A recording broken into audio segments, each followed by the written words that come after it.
ഒരു പെണ്ണിന്റെ പേര് പറഞ്ഞേ. രേഷ്മ എസ്. എന്തോന്ന്? പെണ്ണിന്റെ പേര് രേഷ്മ എസ്. രേഷ്മ എസ്. ആരാണ് രേഷ്മ? ഒരു പെണ്ണ്. ഒരു പെണ്ണ്. ഒരു പെണ്ണിന്റെ പേര് പറയുമ്പോഴത്തേക്ക് നിങ്ങളുടെ മുന്നിൽ ഒരു പെണ്ണിരിപ്പുണ്ടല്ലോ, എന്റെ പേര് പറയാൻ പാടില്ലേ?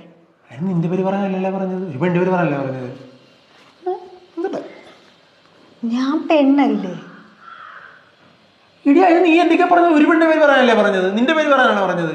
വേറൊരു പെണ്ണിന്റെ പേരെന്നല്ല ഉദ്ദേശിച്ചത്. അങ്ങനെയാണ് നിങ്ങളുടെ അമ്മയുടെ പേര് പറയാറുന്നല്ല, അല്ല നിങ്ങളുടെ മോടെ പേര് പറയാറുന്നല്ല, പോട്ടെ ഏതെങ്കിലും സഹോദരികളുടെ പേര് പറയാറുന്നല്ല. നമ്മുടെ കുടുംബത്തിൽ പോലും ഇല്ലാത്ത ഒരു പേര്, അതാണ് രേഷ്മ. ആരാണ് രേഷ്മ? രേഷ്മ ആരുമല്ല. ആരുമല്ലാത്ത രേഷ്മേനെ നിങ്ങൾ എന്തിനു പറഞ്ഞു? ഇടി ഒരു പെണ്ണിന്റെ പേര് പറയാൻ പറഞ്ഞപ്പോഴേക്ക് എന്റെ വായി വന്നൊരു പേര് രേഷ്മ എന്നായിരുന്നു. അങ്ങനെ ഒരാളില്ലടി. അങ്ങനെ ഒരാളില്ലെങ്കിൽ പിന്നെ എങ്ങനെ നിങ്ങളുടെ വായിൽ ആ പേര് വന്ന്? 10ാം ക്ലാസ്സിൽ ഉണ്ടായിരുന്നതാണ്. അപ്പൊ നിങ്ങളുടെ ഫോണൊന്ന് ചെക്ക് ചെയ്യേണ്ടി വരും.